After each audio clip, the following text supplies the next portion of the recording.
Jojo's बिज़ार adventure. जब लोग इस एनिमे की फाइट्स के बारे में सोचते हैं तो उन्हें सिर्फ एक ही चीज़ याद आती है, उरा उरा और मुदा मुदा।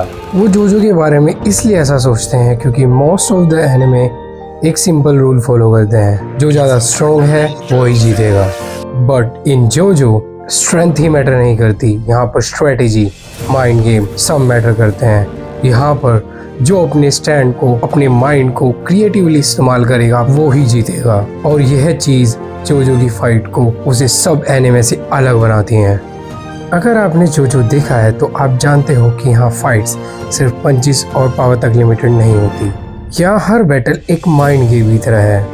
और अगर आपने जोजो नहीं देखा तो मैं आज आपको बताऊंगा कि क्यों जोजो की फाइट्स एनिमे के सबसे स्मार्टेस्ट फाइट में काउंट होती हैं। जोजो का सबसे बड़ा डिफरेंस है स्ट्रेटेजी ओवर स्ट्रेंथ। यहाँ करेक्टर्स ब्लाइंडली अटैक नहीं करते, वो ऑब्जर्व करते हैं, सिचुएशन समझते हैं और फिर एक परफेक्ट प्लान बनाते हैं।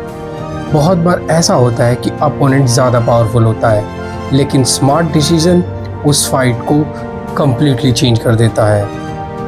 इसलिए जोजो में जीतने के लिए सिर्फ स्ट्रॉन्ग होना काफ़ी नहीं होता, स्मार्ट होना उतना ही ज़्यादा ज़रूरी होता है। जोजो का स्टैंड सिस्टम इसको नेक्स्ट लेवल पे ले जाता है।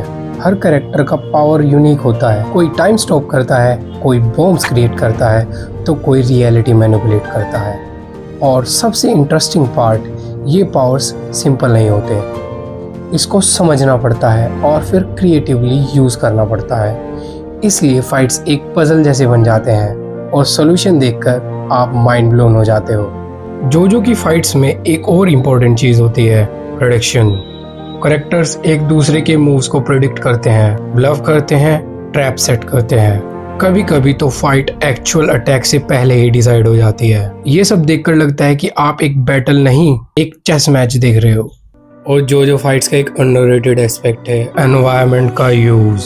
यहाँ सिर्फ पावर्स का यूज नहीं होता, सराउंडिंग्स भी वेपन की तरह इस्तेमाल की जाती हैं। Water, objects, balls. और अगर आपने ये डायलॉग सुना होगा, सब कुछ एक स्ट्रेटेजी का पार्ट बन जाता है। इससे फाइट्स और भी ज़्यादा रियलिस्टिक लगती हैं और अनप्रेडिक्टेबल भी।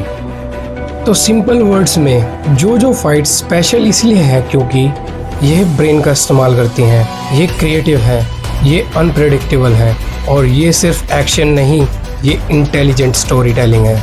अगर आपको लगता है कि एनिमे फाइट सिर्फ पावर पर डिपेंड करती हैं तो जोजो आपकी थिंकिंग को चेंज कर देगा। और अगर आप पहले से ही जोजो फैन हो तो कमेंट सेक्शन में मुझे बताओ तुम्हारी फेवरेट स्मार्ट फाइट कौन सी है। और ऐसे ही ब्रेकडाउन्स के लिए सब्सक्राइब करना मत भूलना। So as always, stay bizarre.